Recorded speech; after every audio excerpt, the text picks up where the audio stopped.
버스, 자동차, 기차 뭐 이런 교통이 너무 좋아서 버스 번호의 그 노선 번호를 매일 블로그에 기록하고 연구하던 고등학생이 있었습니다. 대학생이 된 지금은 여러 기관에 자문도 하고요. 교통 정책을 바꿔나가는 일을 하고 있습니다. 22살 교통 박사 대학생 김강산 씨 모셨습니다. 어서 오십시오. 네, 안녕하십니까. 예, 저도 마음은 22살이어서 우리 대학생답게 인사. IM 그라운드 자기소개하기. 네. 자기소개. 저는 이제 청년의 시각에서 세종을 기록하면서 도시교통 정책에 제안을 하고요. 교통대학교 졸업 예정인 김강산입니다. 예, 대학생다운 인사였습니다. 근데 교통 박사로 알려져 있는데 YTN에 못 타고 오셨어요? 안 그래도 제가 뛰어왔어요, 사실. 지하철하고 버스를 타고 왔습니다. 아침까지 정말 그 KTX 타면서 네. 1시간 정도 자고 왔는데 괜찮습니다. 네. 좋습니다. 자서 그런지 꿀피부네요. 그러면 1시간 정도 걸렸으면 지금 살고 있는 곳이 세종시 조치원읍입니다. 세종시 조치원읍에서 아침 일찍 저희 방송 생방송 함께하기 위해서 대중교통을 이용해서 오신 김강산 씨입니다. 방송하면서 저도 교통 전문가들 많이 만나는데 제가 만나본 최연소 교통 전문가세요. 어린 나이에 꿈을 빨리 찾은 편인데 원래는 꿈이 역사가였다면서요? 네, 맞습니다. 저는 처음에 역사를 좋아해서 역사 연구가를 꿈꿨는데 이제 성함이 이제 김자, 현자, 희자이신 어머니께서 강산이 네가 정말 좋아하는 정말 그 분야를 찾아라라는 그런 조언에 힘입어서 제가 이제 교통 분야를 좀 더 결정하게 됐습니다. 어머님 성함이 김현자, 희자. 네, 맞습니다. 어머님이 방송에서 내 이름을 꼭 불러달라 이렇게. 아닙니다. 제가 너무나 존경하는 정말 부모님이셔서요. 네. 엄친하네요. 엄마 친구 아들. 많은 아들들을 맞습니다. 좌절감에 빠뜨리는 훌륭한 아드님으로 키워내셨어요. 어머님 너무 대단하십니다. 저도 그렇게 키워야 되는데. 어쨌든 역사가가 꿈이었는데 김현희 어머님께서 너가 하고 싶은 걸 찾아라 라고 해서 고민을 했더니 그 찾은 게 교통 전문가였어요? 예, 맞습니다. 제가 맨 처음에 교통이라는 것에 왜 정말 이렇게 빠졌는지는 모르겠지만 아마도 가족의 영향이 사실 크다고 생각합니다. 장난감도 버스나 기차처럼 그런 이제 바퀴가 달린 것들을 되게 좋아했고요. 이제 보면서 제가 조치원을 하다 보니까 이제 되게 멋지다라는 생각에 빠져서 그런 생각이 새록새록 기억납니다. 그러면 어린 시절에 자동차 좋아하는 아들 키우는 어머님들은 우리 아들이 이제 한 20년 뒤에 제2의 김강산이 될 수 있겠구나 이렇게 생각하실 것 같아요. 영광입니다. 예, 세종시에 살고 있는데 2019년부터 2024년인 지금까지 세종시 버스 노선을 연구했다고 들었습니다. 네, 어떤 맞습니다. 거를 연구하신 거예요? 네, 저는 이제 교통 분야에서 활동하고서 2019년부터인데요. 세종시는 대중교통 중심도시를 지향하고 있습니다. 2010년에 이제 연기금부터 제가 참 살아온 저의 그 시각에 따르면은 사실 있는 청사만 있는 사실 그쪽 신도심 좀 얘기고요. 조천이나 그런 읍면 지역은 사실 해당되지 않은 얘기입니다. 그래서 그 읍면 지역, 그러니까 대중교통이 가기 어려운 곳까지 구석구석 좀 연구하면서 어떤 움직임을 이끌어내신 거예요? 예, 맞습니다. 저는 이제 2019년부터 현재까지 이제 자체적으로 승차라 데이터를 좀 이렇게 분석을 해서요. 자체적으로 모든 데이터를? 예, 맞습니다. 세종시에 현재 61개 노선과 1,158개의 버스 정류장이 있는데요. 다 자체적으로 분석해서 시간대나 정류장 그런 이용객 데이터를 분석을 해서 통계치를 냈습니다. 노선이 1,158개. 노선이 61개입니다. 우와, 61개 노선. 네, 1,000개가 넘는 그 정류장의 데이터를 확보를 해서 그래서 뭐 실제로 개선을 이끌어냈으니까 삶이 얼마나 윤택해진 거예요. 이를테면은 내가 집에서부터 뭐 회사나 학교까지 뭐 1시간이 걸린다면 개선을 통해서 어느 정도로 좀 이 거리를 좀 단축시킨 거예요? 사실 제가 이제 가장 자주 타는 노선이 991번 버스인데요. 그 노선이 이제 소종면부터 해서 조천과 청사, 국책연구단지까지 가는 노선입니다. 제가 이사로 있으면서 든든한 인생 선후배 님이 계시는 청년형 팩토리 사회적동조합의 이사인데요. 저는 이제 갈 때마다 환승 없이 이제 한 번에 갈 수 있는 노선이 이제 991번 버스인데 배차 간격이 30분입니다. 근데 이제 원래는 제가 이제 다니면서 원래는 50분이었는데 제가 시장에 직접 제안을 드려서 30분으로 단축을 시켰습니다. 50분 걸리는 통학 거리를 시의원에게 직접 제안을 해서 30분으로 단축시켰다. 예, 시장님께 제안 드렸습니다. 시장님께 제안을 드려서 30분으로 단축시켰습니다. 와, 이거는 뭐 학생들이 너무 고마워할 얘기네요. 이게 그 등교 시간에 그 아침밥 챙겨 먹기도 힘든 그 시간에 얼마나 귀합니까? 그 20분을 단축시킨 게 김강산 씨가 해낸 일이에요. 50개가 넘는 버스 노선을 줄줄 꿰고 있다는데 저는 이 얘기를 듣고 혹시 예전에 개그 프로그램 중에 수다맨이라고 알아요? 여기서 세대 차이가 수다맨이라는 그 개그맨이 있었는데 뭐 버스 노선을 막 이렇게 줄줄줄줄 외우는 그 지하철 노선을 줄줄줄 외우는 분이었거든요.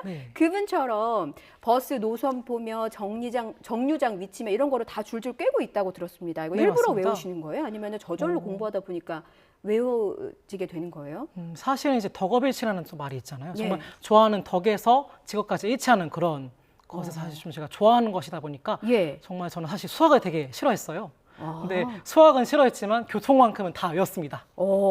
역시 좋아하는 것이 있으면 못할 게 없습니다. 덕업일치를 이루고 있는 김강산 씨. 버스에만 국한된 게 아니라 이제 교통의 모든 것에 관심이 있으신 거죠?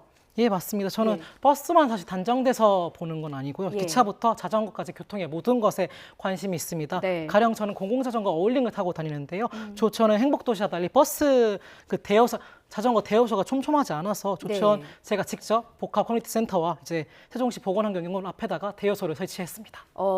어울림이라는 게 뭐 서울시의 경우는 따릉이처럼 세종시에서만 운영되는 이 자전거 그 이용 시스템인 거죠? 네, 맞습니다. 어울링이라고 해서요. 어울림? 모두가 어울리는 정말 이렇게 그런 어우르는 자전거입니다. 그렇군요.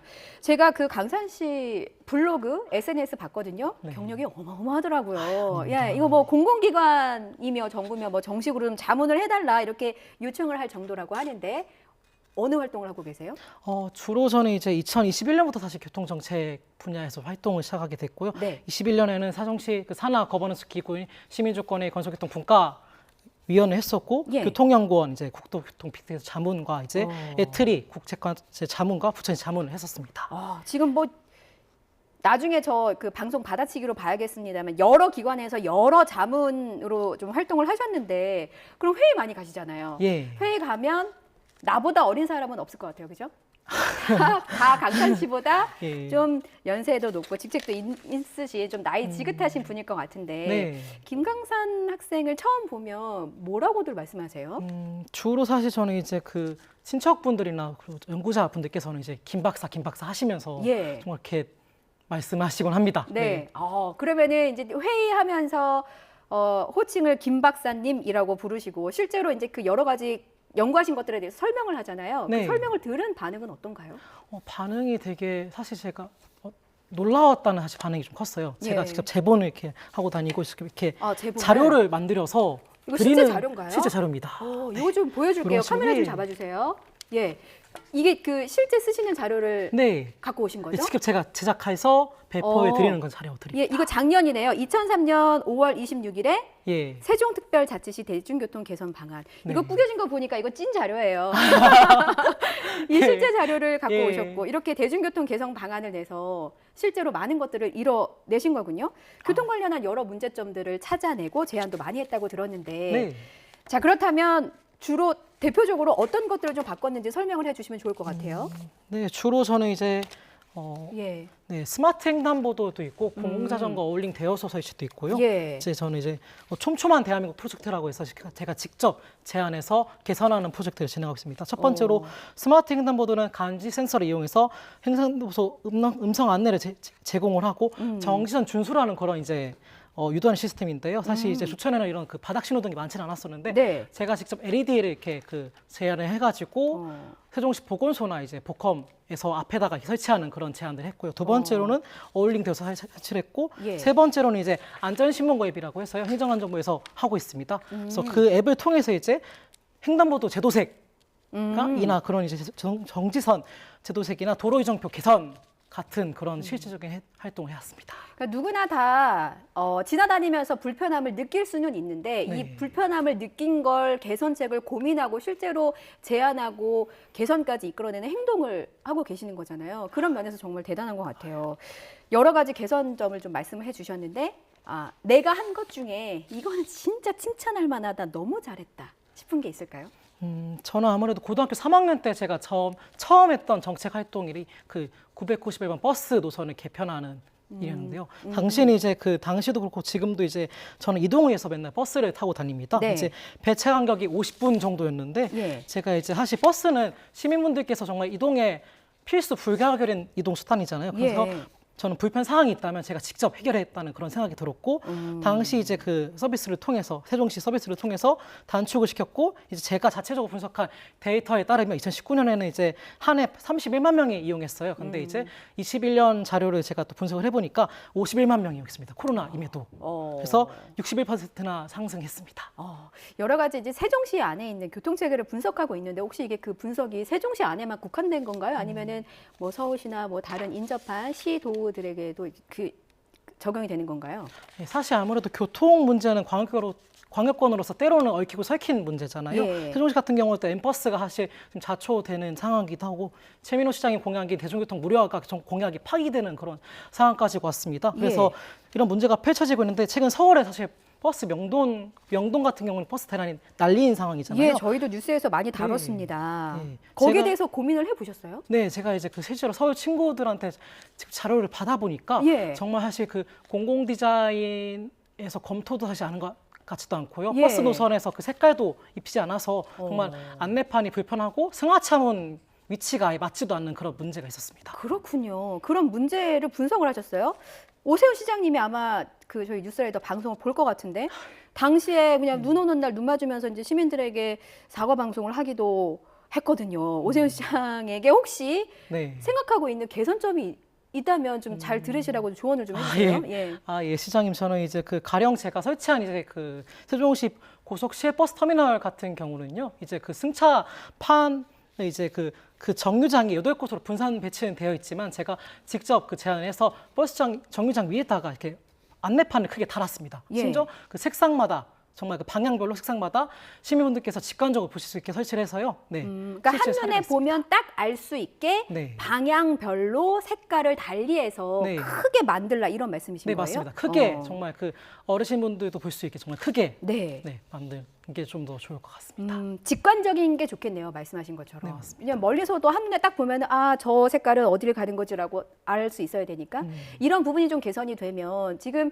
계속해서 이제 문제가 되고 있는 명동이라든지 다른 그러니까 인파가 많이 몰리는 곳에 그 교통 대란은 좀 막을 수 있을 것이라고 보세요. 네, 추가적으로 제가 국토부 그 자문위원을 하면서 예. 이제 그 사당역 출구를 사실 좀 제가 직접 개선을 했는데요. 이제 1월달에 원희룡 장관과 같이 방문을 해서요. 3월달에 그 버스 정류장 사당역 4번 출구에 있는 그 노선을 직접 이렇게 설명을 추가했습니다.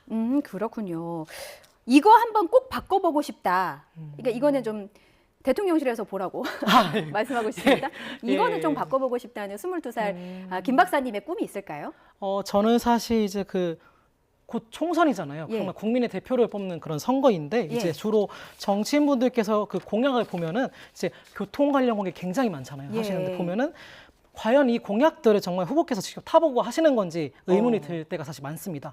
매번 선거를 보시면 아시겠지만 교통 공약이 남발돼서 자초되는 경우가 굉장히 많고 예. 김포 골드라인 같은 경우에는 김포 시장님께서 무리하게 공약 실행을 하시다가 정말 그 경기도 대정 지원 없이 자체 시비를 하면서 오히려 작은 규모로 건설돼서 정말 그 대란이 펼쳐졌잖아요. 예. 그래서 현장 속에서 저는 직접 타보시고 그런 이제 생각을 한 번이라도 더 하셨으면 좋겠다는 마음에서 저는 자체적으로 챌린지를 기획을 하고 있습니다.